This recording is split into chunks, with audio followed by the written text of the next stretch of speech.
सभी साथियों को नमस्कार।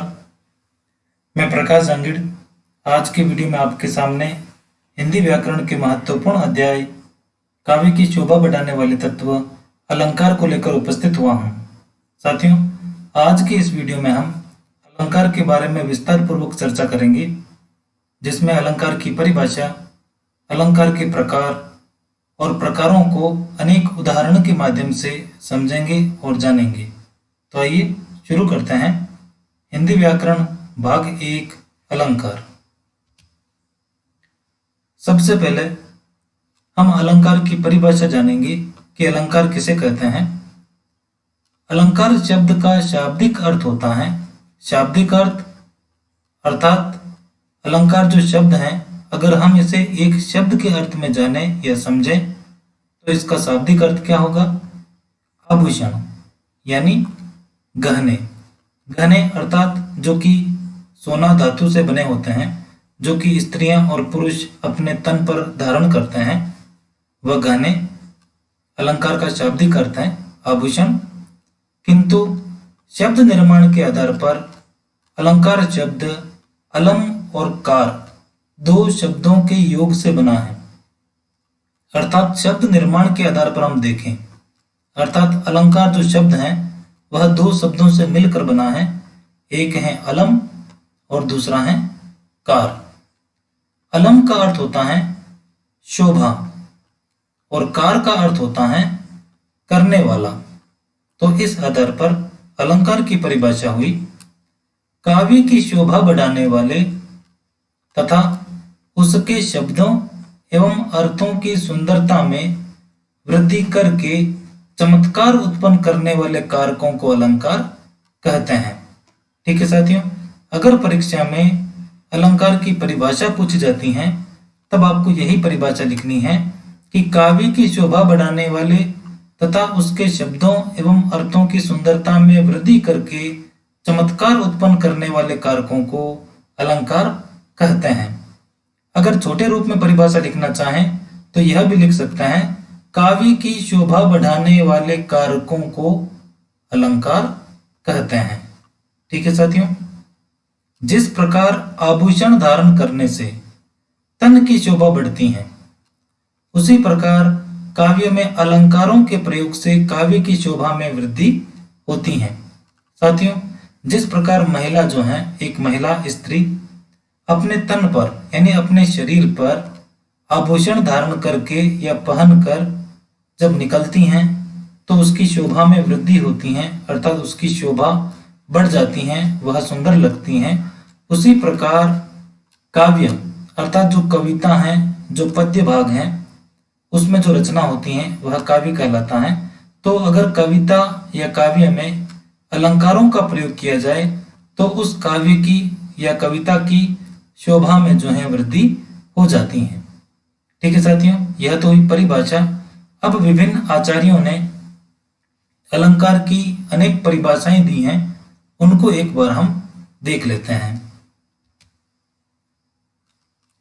तो आचार्यों द्वारा दी गई परिभाषाएं, आचार्य अर्थात वह लोग या मनुष्य जो आचार्य कहलाए, अपनी पंडिताई के कारण, अपने ज्ञान के कारण उन्हें आचार्य कहा गया। तो उन्होंने अलंकार के बारे में अनेक परिभाषाएं दी हैं। आचार्य दंडी ने क्या परिभाषाएं दी? काव्य शोभाकरान धर्मान अलंकारन प्रचक्षते, अर्थात काव्य की शोभा बढ़ाने वाले धर्म अलंकार कहलाते हैं। साथियों, कई बार प्रतियोगी परीक्षाओं में यह परिभाषा रख दी जाती है और पूछ लेते हैं कि यह परिभाषा किसने दी, तो वहां पर हमें उत्तर देना होगा कि आचार्य दंडी ने यह परिभाषा दी है। दूसरी, आचार्य वामन ने क्या परिभाषा दी? काव्य शोभा यह कर्तारो धर्मा गुण, अर्थात वे गुण जो काव्य की शोभा को बढ़ाने वाले होते हैं अलंकार कहलाते हैं। ठीक है साथियों, आचार्य केशव ने क्या परिभाषा दी है? भूषण बिनु न बिराजही कविता वनिता मीत, अर्थात आभूषण के बिना न तो सुंदरी की शोभा है न कविता की। ठीक है साथियों, इस प्रकार यह तीन आचार्य महत्वपूर्ण माने जाते हैं, जिन्होंने अलंकार के संबंध में अपनी अपनी परिभाषाएं दी हैं। अब हम अलंकार के प्रकारों के बारे में जानेंगे। अलंकार के भेद या प्रकार तो दो माने गए हैं, शब्द अलंकार और अर्थ अलंकार। साथियों, अलंकार के मुख्य रूप से दो ही भेद माने गए हैं, जिनमें पहला शब्द अलंकार और दूसरा अर्थ अलंकार। इन दो के अलावा एक और भेद माना जाता है उभय अलंकार, जो कि मुख्य भेदों की श्रेणी में नहीं आता है, किंतु अनेक आचार्य उभय अलंकार को भी अलंकार के भेदों के अंतर्गत मानते हैं। परंतु हमें मुख्य रूप से यह दो ही याद रखना है, शब्द अलंकार और अर्थ अलंकार।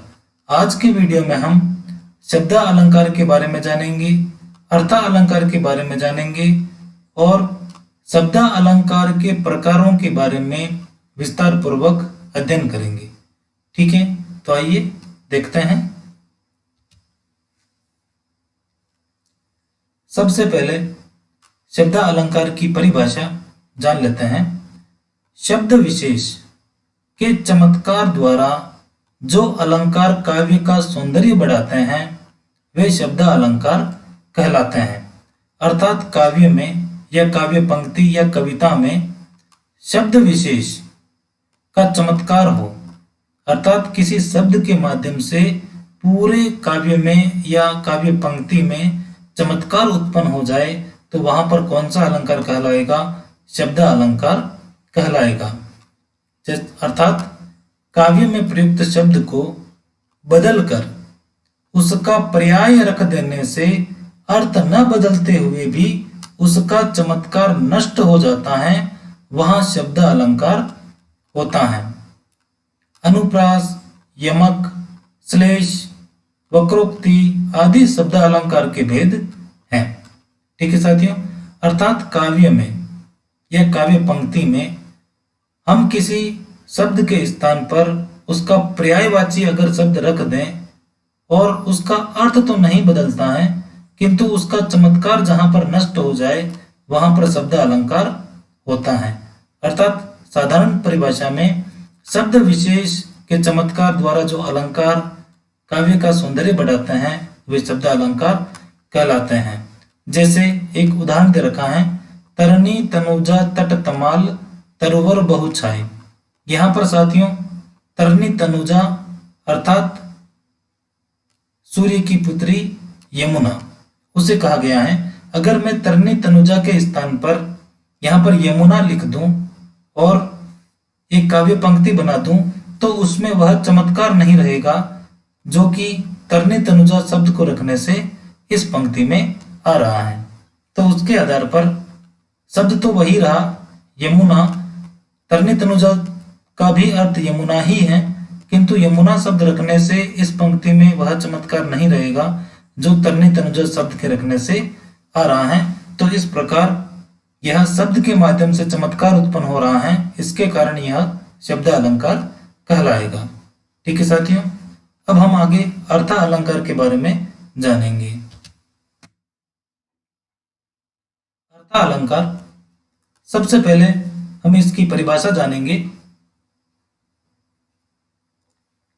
काव्य में जहां अलंकार का सौंदर्य अर्थ में निहित हो, अर्थात शब्द के माध्यम से चमत्कार उत्पन्न नहीं होगा, अर्थ के माध्यम से जहां पर चमत्कार उत्पन्न हो वहां कौन सा अलंकार होगा? अर्थ अलंकार होता है। इन अलंकारों में काव्य में प्रयुक्त किसी शब्द के स्थान पर उसका पर्याय या समानार्थी शब्द रखने पर भी चमत्कार बना रहता है। अर्थात हमने अभी पीछे शब्द अलंकार में देखा था कि अगर हम शब्द के स्थान पर उसका पर्यायवाची रख देते हैं तो काव्य का चमत्कार जो है समाप्त हो जाता है, किंतु अर्थ अलंकार में किसी शब्द के स्थान पर उसका अगर पर्यायवाची या समानार्थी शब्द रख देते हैं फिर भी उस काव्य में या उस पंक्ति में चमत्कार जो है बना रहता है। इनमें जो है उपमा अलंकार आता है, रूपक हैं, उत्प्रेक्षा हैं, अतिशयोक्ति हैं, अन्योक्ति हैं, संदेह, भ्रांतिमान, विभावना, विरोधाभास, दृष्टांत आदि अर्थ अलंकार के वेद माने जाते हैं। एक उदाहरण के माध्यम से हम अर्थ अलंकार को समझेंगे। जैसे यहाँ पर दे रखा है, सोहत ओढ़े पीत पट, श्याम सलोने गात, मनो नीलमणि सेल पर, आतप परियो प्रभात। साथियों, यहाँ पर जो है श्री कृष्ण के अलौकिक रूप तथा उनके वस्त्रों को देखकर मंत्र मुग्ध होकर राधा जो है उनके शरीर की तुलना नीलमणि पर्वत अर्थात उनके पीले वस्त्रों की तुलना प्रातःकालीन सूर्य की किरणों से करते हुए अपनी सखी से कहती हैं कि जिस प्रकार नीलमणि पर्वत पर प्रातःकाल कि सूर्य की पीली किरणें पड़ने पर नीलमणि पर्वत सुशोभित हो उठता है और अलौकिक प्रतीत होता है, उसी प्रकार श्री कृष्ण अपने सांवले सुंदर शरीर पर पीले वस्त्रों को धारण किए हुए अत्यंत सुशोभित बन पड़े हैं अर्थात लग रहे हैं। तो यहाँ पर अगर हम गात की जगह शरीर शब्द का प्रयोग करें और पीत पट की जगह पीले वस्त्र का प्रयोग करें, फिर भी इसके अर्थ में कुछ भी फर्क नहीं पड़ने वाला है, क्योंकि यह अर्थ जो है पूरा वाक्य अपने आप में अर्थ दे रहा है, न कि कोई शब्द जो है चमत्कार उत्पन्न कर रहा है। इसके कारण इस वाक्य में क्या होगा, अर्थ अलंकार होगा। ठीक है साथियों, अब हम शब्द अलंकार के भेदों में जाएंगे कि शब्द अलंकार में कौन कौन से अलंकार हमें जानने हैं, समझना है। शब्द अलंकार में सबसे पहले हम लेते हैं अनुप्रास अलंकार को। इसकी परिभाषा, काव्य में जहां एक ही वर्ण या वर्ण समूह, साथियों ध्यानपूर्वक सुनना और देखना कि काव्य में जहां एक ही वर्ण हो या वर्ण समूह हो कि एक से अधिक बार आवृत्ति होती है, आवृत्ति यानी पुनरावृत्ति यानी एक से अधिक बार आए, तो वहां पर अनुप्रास अलंकार होता है। साथियों, परीक्षा में अनुप्रास अलंकार की परिभाषा आपसे पूछी जा सकती है, तो परिभाषा के रूप में आपको यही लिखना है कि काव्य में जहां एक ही वर्ण या वर्ण समूह की एक से अधिक बार आवृत्ति होती है वहां अनुप्रास अलंकार होता है। जैसे तरनी तनुजा तट तमाल तरुवर बहुछाए। साथियों, परिभाषा के आधार पर एक ही वर्ण या वर्ण समूह, तो यहां पर देखिए त जो वर्ण है इसकी बार बार आवृत्ति इस काव्य पंक्ति में हो रही है। तरनी तनुजा तट तमाल तरुवर, यह त वर्ण की बार बार आवृत्ति होने के कारण यह कौन सा अलंकार कहलाएगा, अनुप्रास अलंकार कहलाएगा। दूसरा उदाहरण देखिए, भगवान भक्तों की भयंकर बुरी भीति भगाइए। यहां पर भी आप साथियों देख पा रहे होंगे कि भ वर्ण जो है भगवान भक्तों भयंकर बुरी भीति और भगाइए, इस प्रकार भ वर्ण की यहाँ पर बार बार आवृत्ति होने के कारण इस काव्य पंक्ति में भी अनुप्रास अलंकार होगा। तीसरा, जैसे गंधी गंध गुलाब को गवई गाहक कौन, यहाँ पर भी जो ग वर्ण है इसकी बार बार पुनरावृत्ति हुई है, आवर्ती हुई है, इसके कारण यहाँ पर कौन सा अलंकार होगा, अनुप्रास अलंकार होगा। नीचे दे रखा है कि उपर्युक्त उदाहरणों में क्रमशः त, भ और ग वर्ण की एक से अधिक बार आवृत्ति, साथियों एक से अधिक बार आवृत्ति होनी चाहिए, यानी दो या दो से अधिक बार, तो वहां पर कौन सा अलंकार होगा, अनुप्रास अलंकार होगा। ठीक है साथियों, अनुप्रास अलंकार के संबंध में जो परीक्षा में प्रश्न पूछे जाते हैं उनमें सबसे पहला आता है कि अनुप्रास की परिभाषा लिखते हुए उसका एक उदाहरण लिखिए।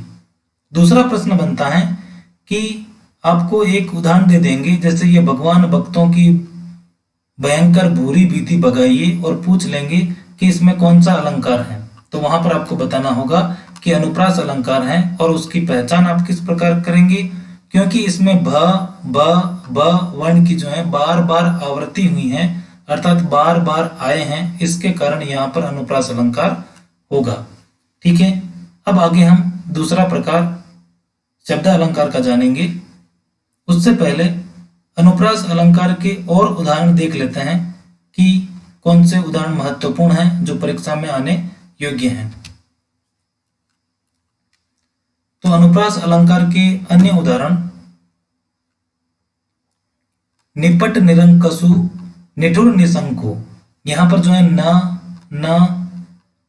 और न, यह चार जो न है आए हुए हैं, इनकी बार बार पुनरावृत्ति हुई है, इसके कारण अनुप्रास अलंकार है। दूसरा कुटिल कुचाल कुकर्म छोड़ दे, यहाँ पर भी क का वर्ण जो है इसकी बार बार आवृत्ति हुई है, इसके कारण यहाँ पर भी अनुप्रास अलंकार है। नात सकल सुख साथ तुम्हारे, यहाँ पर स वर्ण की 3 बार आवृत्ति हुई है, साथ में, सुख में और सकल में, इसके कारण इसमें भी अनुप्रास अलंकार है। चौथा है मधुर मृदु मंजुल मुख मुस्क्यान, अर्थात म और म इन 5 म वर्णों की बार बार आवर्ती होने के कारण यहां पर भी कौन सा अलंकार हुआ? अनुप्रास अलंकार हुआ है। अगला है दीन बंधु दुखियों का दुख कब दूर करोगे।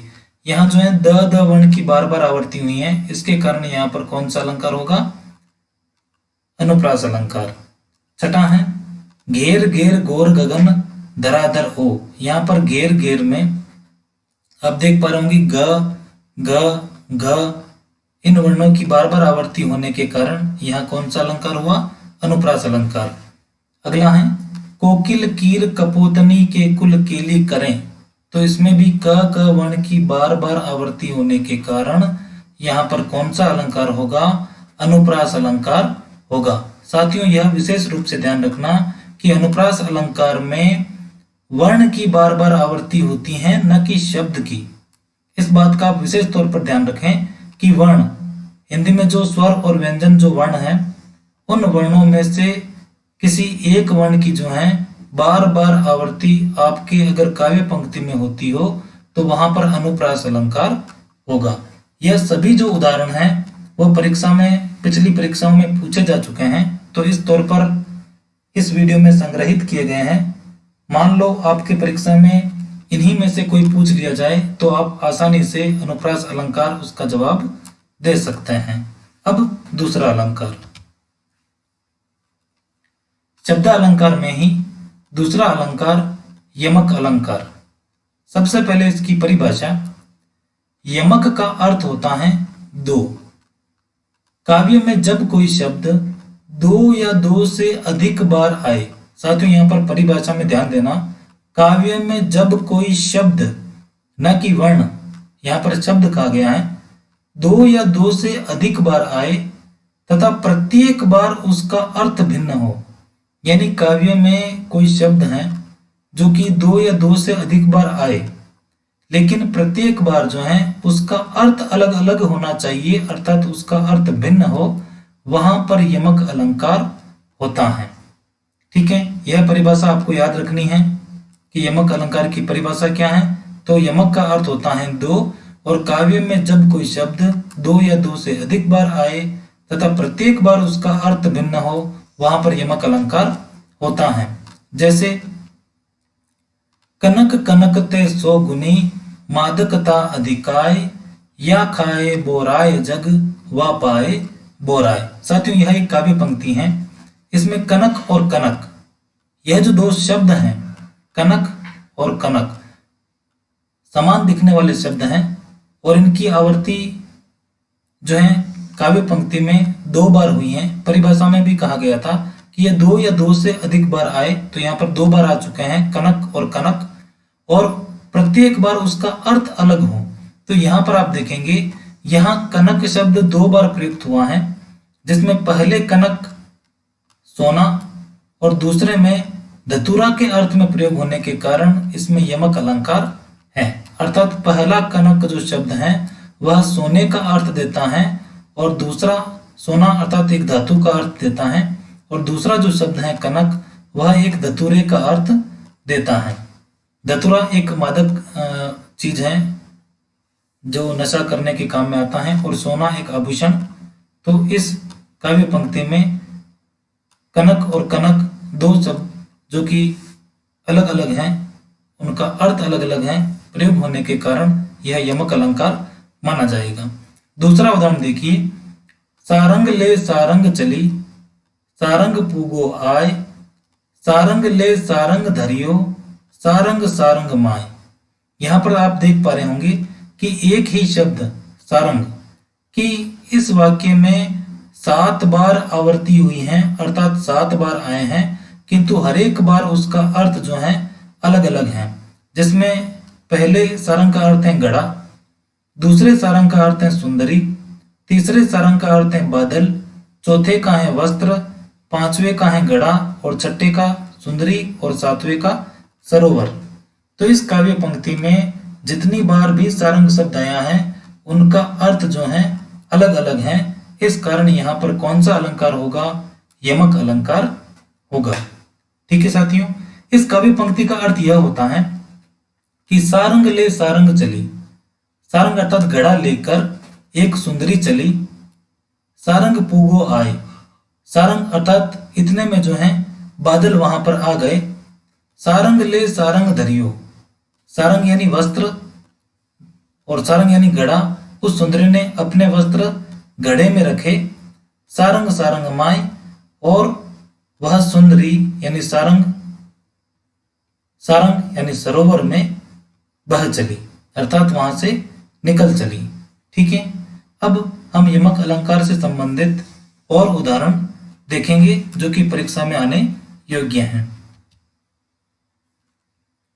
यमक अलंकार के अन्य उदाहरण, सबसे पहला, गुनी गुनी सबके कहे, नी गुनी गुनी न होत, सुन्यो कहू तरु अरक तें, अरक समानु उदोत। तो यहाँ पर गुनी गुनी जो शब्द है वह 2 बार प्रयुक्त हुआ है, 2 से अधिक बार प्रयुक्त हुआ है। इसके कारण यहाँ पर कौन सा अलंकार होगा? यमक अलंकार होगा। ऊंचे घोर मंदिर के अंदर रहन वारी, ऊंचे घोर मंदिर के अंदर रहती हैं। तो यहाँ पर यह जो वाक्य है, ऊंचे घोर मंदिर के अंदर, जो शब्द है वह इस काव्य पंक्ति में 2 बार प्रयुक्त होने के कारण और अलग अलग अर्थ देने के कारण यहाँ पर यमक अलंकार होगा। 3 बेर खाती थी, वे 3 बेर खाती हैं। यहाँ पर भी 3 बेर खाती जो है शब्द जो आया है वह 2 बार प्रयुक्त हुआ है, इसके कारण यहाँ पर भी यमक अलंकार है। रति रति शोभा सब रति के शरीर की, यहाँ पर भी एक समान अर्थ जो है शब्द जो है वह 2 से अधिक बार प्रयोग हुए हैं और हर बार इनका अर्थ अलग अलग है, इसके कारण यहाँ पर यमक अलंकार होगा। जितने तुम तारे उतने नहीं गगन में तारे, तो तारे और तारे यहाँ पर 2 शब्द आए हैं जो कि समान दिखने वाले हैं, इस और इनका अर्थ अलग अलग है, इसके कारण यहाँ पर ये यमक अलंकार होगा। काली घटा का घमंड घटा, यहाँ पर भी घटा और घटा समान दिखने वाले शब्द हैं और इनका अर्थ अलग होने के कारण यमक अलंकार है। तो पर वारो उर्वशी, सुनी राधिके सुजान, तू मोहन के उर्वशी, वे उर्वशी समान। यहाँ पर भी उर्वशी शब्द जो है 2 से अधिक बार आया है, इस कारण यहाँ पर भी यमक अलंकार होगा, क्योंकि तीनों का अर्थ जो है अलग अलग है। ठीक है साथियों, यह सारे उदाहरण हैं जो कि परीक्षा में आए हुए हैं, आप इन्हें याद रखें क्योंकि पूछ सकते हैं यमक अलंकार की परिभाषा और यमक अलंकार का उदाहरण पूछ सकते हैं, या कोई एक उदाहरण देकर आपको पूछ सकते हैं कि इसमें कौन सा अलंकार होगा। अब आगे हैं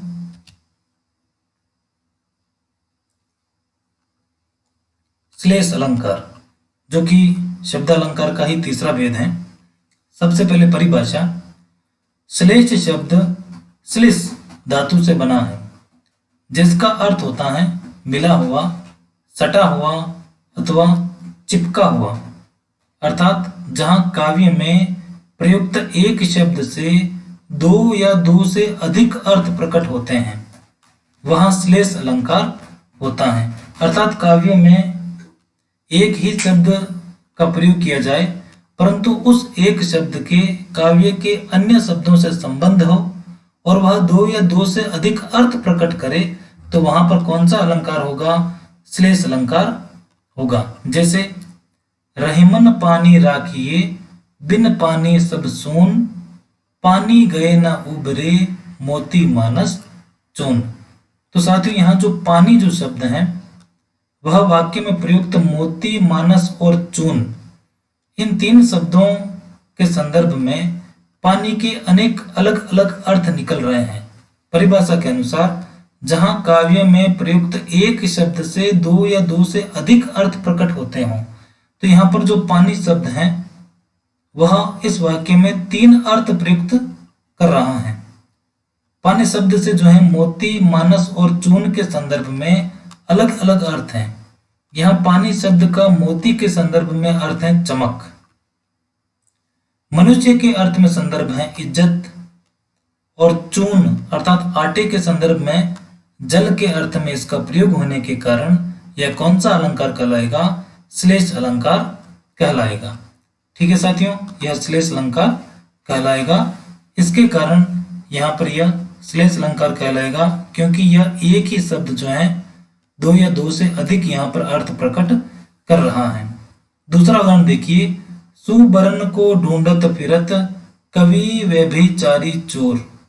यहाँ पर जो सुबरन शब्द है वह कवि, व्यभिचारी और चोर इन तीनों के संदर्भ में अलग अलग अर्थ प्रकट कर रहा है। जैसे सुवर्ण का कवि के संदर्भ में है सुवर्ण यानी अक्षर, व्यभिचारी के संदर्भ में यहाँ पर अर्थ है इसका सुंदर रूप, तथा चोर के संदर्भ में इसका अर्थ है सोना अर्थात गोल्ड, गहने इसका अर्थ है। तो इसके आधार पर यहाँ पर श्लेष अलंकार इसमें भी माना जाएगा। ठीक है साथियों, अब हम श्लेष अलंकार के और उदाहरण देखेंगे जो कि परीक्षा में आने योग्य हैं। श्लेष अलंकार के अन्य उदाहरण, मधुबन की छाती को देखो सूखी कितनी इसकी कलियां। तो यहाँ पर जो कलियां शब्द है उसका प्रयोग वाक्य में या काव्य पंक्ति में एक बार प्रयोग हुआ है, लेकिन इसके अर्थ जो हैं दो हैं। एक तो है खिलने की पूर्व फूल की दशा और दूसरा है यौवन पूर्व की दशा, अर्थात मानवीकरण इसमें किया है। तो उसके आधार पर यहाँ पर श्लेष अलंकार माना जाएगा क्योंकि एक ही कली जो शब्द है कलियां दो अर्थ प्रकट कर रही हैं। दूसरा उदाहरण, जो रहीम गति दीप की कूल कपूत गति सोई बारे उजियारो करें बड़े अंधेरो होई। यहाँ पर जो बारे और बड़े जो शब्द हैं वह दो से अधिक अर्थ प्रकट कर रहे हैं। इसके कारण यहाँ पर श्लेष अलंकार होगा। बारे यहाँ पर जो है जलाने के अर्थ में और बचपन के अर्थ में है, और बड़े जो है बुझने के अर्थ में और बड़े होने के अर्थ में प्रयोग किया गया है। तीसरा उदाहरण, नर की अरु नल नील की नीर की गति एके करी जोई जे तो नीचे हुए चले ते तो ऊंचो होई। यहाँ पर जो है नीचो और ऊंचो जो दो शब्द हैं वह अलग अलग अर्थ प्रकट कर रहे हैं, यानी दो अर्थ प्रकट कर रहे हैं। नीचो जो है पहला विनम्र अर्थ और दूसरा गहरा अर्थ प्रकट कर रहा है। ऊंचो जो है वो एक उन्नत या संपन्न और ऊपर या ऊंचा जो है अर्थ देने के कारण श्लेष अलंकार की श्रेणी में आएगा। चौथा उदाहरण है, मेरी भव बाधा हरो राधा नागरी सोई जातन की जाई परे श्याम हरित दुति होई। यहाँ पर जो है श्याम, हरित और दूती यह जो तीन शब्द हैं वह एक बार ही काव्य पंक्ति में प्रयोग हुए हैं, किंतु इनका अर्थ जो है अलग अलग है, अनेक अर्थ प्रकट करते हैं। यहाँ पर जो श्याम है वह श्री कृष्ण के संदर्भ में, काला रंग के संदर्भ में और पाप के संदर्भ में अर्थ प्रकट कर रहा है, और जबकि हरित जो है वह प्रसन्न, हरा रंग और नाश के अर्थ में अर्थ प्रकट कर रहा है, और दूती जो है वह कांति, चमक और पुण्य के अर्थ में अर्थ प्रकट कर रहा है। ठीक है साथियों, तो इस प्रकार यह चार उदाहरण जो हैं वो परीक्षा में आने योग्य हैं, जो कि पिछली परीक्षा में पूछे जा चुके हैं। तो इस प्रकार आज की वीडियो में हमने शब्द अलंकार के अनुप्रास, यमक और श्लेष अलंकार के बारे में विस्तार पूर्वक जाना और समझा। अब साथियों आगे की वीडियो में हम अलंकार की अर्था अलंकारों की श्रेणी में आने वाले उसके प्रकारों के बारे में विस्तार पूर्वक चर्चा करेंगे। तब तक के लिए आप सभी का धन्यवाद, और मैं उन सभी को धन्यवाद देना चाहूँगा जहाँ से मैंने इस वीडियो को बनाने में साधन जुटाए हैं, जिनमें एनसीईआरटी की पुस्तकें हैं, हिंदी व्याकरण की पुस्तकें हैं, और नेट से, गूगल से मैंने अनेक साधन जुटाए हैं। उन सभी का मैं धन्यवाद करता हूँ। आप सभी का बहुत बहुत धन्यवाद।